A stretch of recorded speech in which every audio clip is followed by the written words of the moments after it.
older adults are much more vulnerable to these viruses, deadly complications, sending you to the hospital, sending you to the intensive care unit, having you fight for your life with respiratory failure and needing life supportive interventions.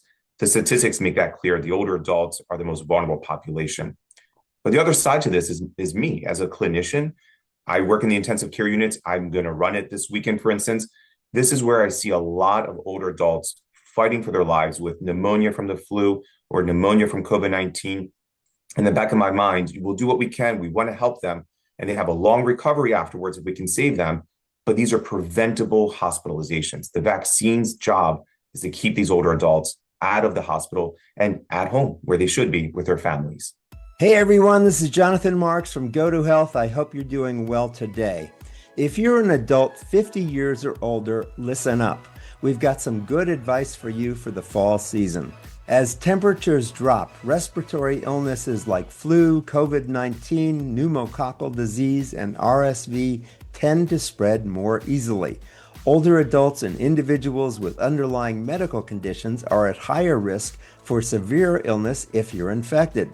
The American Lung Association says vaccines offer the best protection against serious respiratory illnesses, helping older adults live fuller lives and avoid long recovery times. Getting vaccinated helps reduce the spread of respiratory illnesses, especially for those most vulnerable. With us to talk about this today is Dr. Panagis Galiatsatos, MD. He's the national spokesperson for the American Lung Association. He's an expert in the diagnosis and treatment of obstructive lung disease, tobacco cessation, and in the care of critically ill patients in the ICU.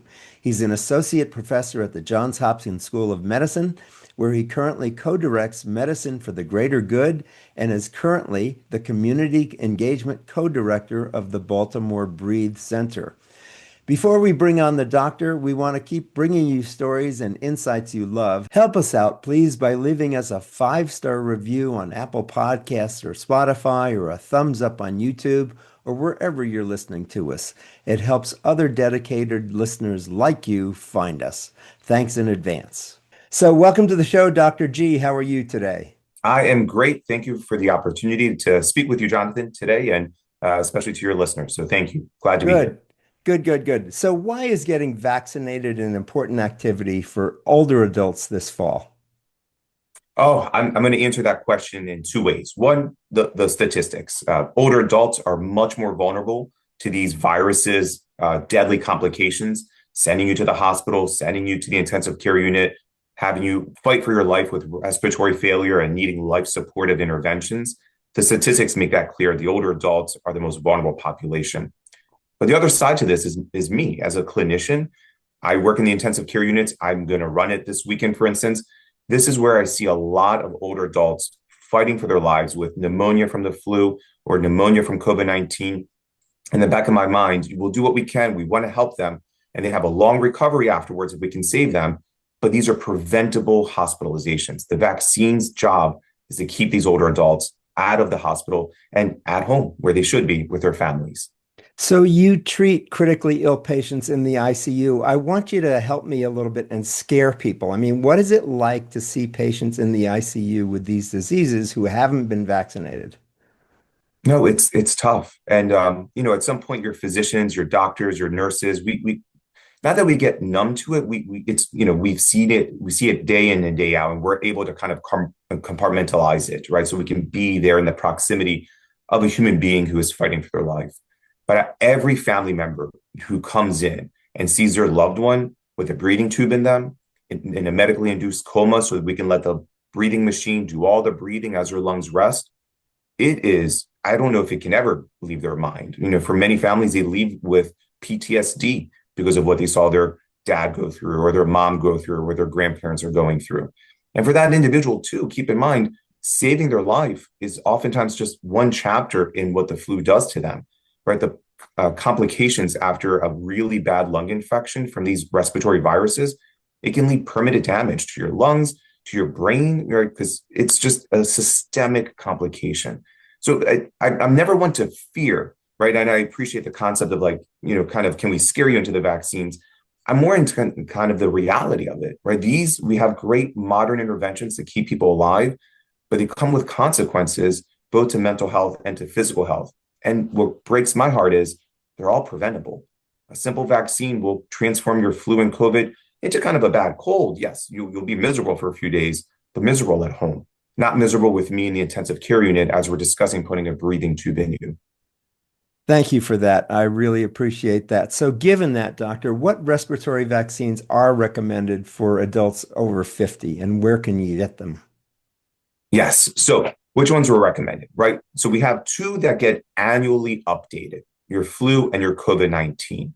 And those are recommended right now, I would say, if you're listening to us and as soon as it ends, go ahead and go to the pharmacy if you're an older adult and seek them out, right? And especially to prepare yourself before the holidays kick in, where you're traveling or around a lot of family in close proximity, and you're wondering if the air ventilation is optimized enough to keep these viruses from getting to you. Likely not. So get the vaccine. So those are the two that I would recommend right now.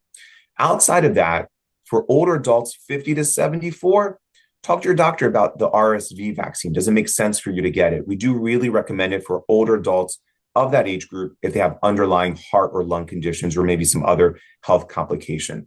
If you're 75 or older, go back to running back to the pharmacy, right? We highly recommend the RSV vaccine. And around January, February, we tend to see the RSV infections lead the way in sending older adults into the hospital and especially into the intensive care unit.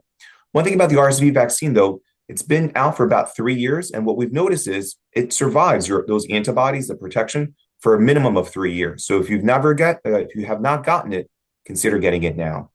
One other vaccine to put out on the table, and it's not around a respiratory virus, it's actually around a respiratory bacteria, the pneumococcal vaccine. It used to cause so much pneumonia back in the day that we called it that. We called it Streptococcus pneumoniae because of all the lung infections it would cause as a Hmm. bacteria. We have great vaccines against it. But for this one, I would say run first to your primary care clinician. The reason being is there's just a lot of varieties of them. So they can help you decide which one makes sense for you. Now, you just mentioned these four vaccines. Am I supposed to get these every year, or you mentioned the RSV every 3 years? How do I know when to get Yeah. these? Well, a couple ways to always be mindful of when do I get the right vaccines for me. One is a good primary care clinician will help guide you along the ways. Two, websites, local resources like your health department or the American Lung Association's website, lung.org. They have a great listing of these vaccines and the timing of when you should get them. Because you're right, some vaccines are annual. Your COVID and your flu are just like that. Getting them right around now, and you'll have protection for the upcoming season. RSV, so far, what we see is a one in every three, maybe longer plus years. And the Hmm. pneumococcal vaccine has its own kind of timelines as well, depending on what you get.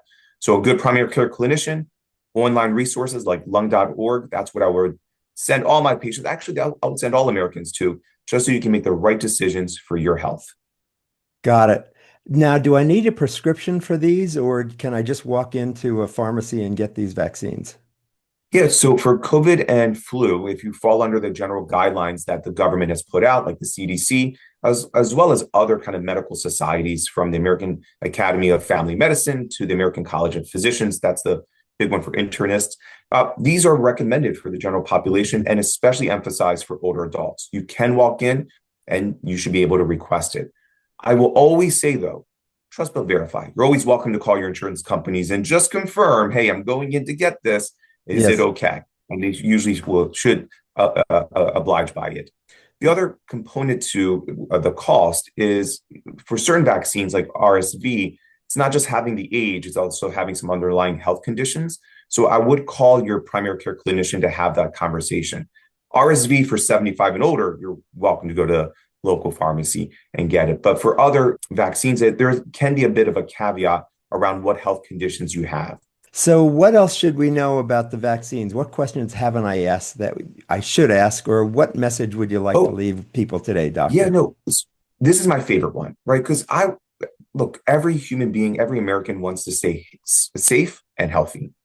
And at times they may get angry with the vaccines. And I see this constantly in my clinic. They'll come in and say, Doc, I got the flu vaccine last year, and then I got the flu. I'm not getting it this year. And so I have a heart to heart with them because It's a misconception of an understanding of what these vaccines are meant to do. These vaccines are not meant to prevent infection. They're meant to prevent a severe complication of the Mm. infection. So let me give an analogy here, right? You get in your car, you put on a seatbelt. You get on a bicycle, you put on a bike helmet. You know those actions don't prevent car accidents. They don't prevent falls off the bike.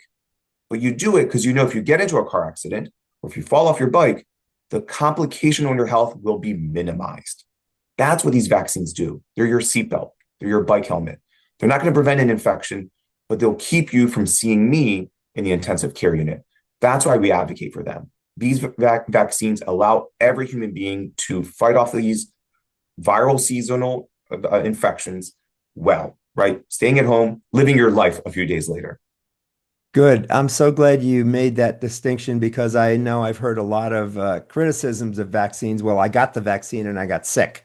But your point is that these vaccines will keep you out of the hospital and keep you from dying. Correct. It's like saying, oh, I put on my seatbelt and I still got into a car accident. Right. That's not the seatbelt's intention, is to prevent it.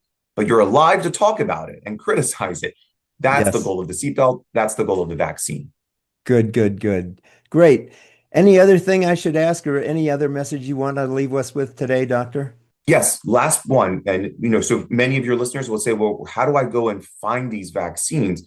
I always advocate for three resources: your primary care clinician, your local health department. Don't dismiss them. They may tell you, oh, there's a great flu vaccine drive at this church or at this school. I always advocate for them. And then finally, consider the American Lung Association's website, lung.org, just so you can stay updated with your own schedule and where you can find these resources. Good. Thanks so much for being with us today, Doctor. This is an important message, and I'm happy to help get this out. I appreciate it, Jonathan. Thank you so much. An honor. Good. We've been talking with Dr. Panagis Galiatzos. He's MD and he's the national spokesperson for the American Lung Association. He's an expert in the diagnosis and treatment of obstructive lung disease, tobacco cessation, and in the care of critically ill patients in the ICU. He's also an associate professor at the Johns Hopkins School of Medicine, where he currently co-directs the Medicine for Greater Good and is the Community Engagement Co-Director for the Baltimore Breathe Center. Thanks so much for being with us today, Doctor. It's been great to have you. Thank you so much, Jonathan. Take care.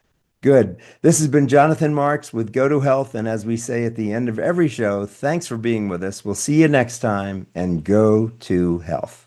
Bye-bye. Thank you for tuning in today to Go to Health. You are one of almost 10,000 people per day who enjoy the evidence-based health information offered by our guest health experts. You can watch us on our website and YouTube and listen to us on 8 podcast networks. Be sure to join Jonathan Marks in our upcoming shows each week. If you like our show, please share this episode with your friends and colleagues. You can subscribe to the show, join our email list, send us feedback, browse through the online store, and view our library of over 150 shows at gotohealthmedia.com. See you next time, and remember to elevate your life with Go to Health.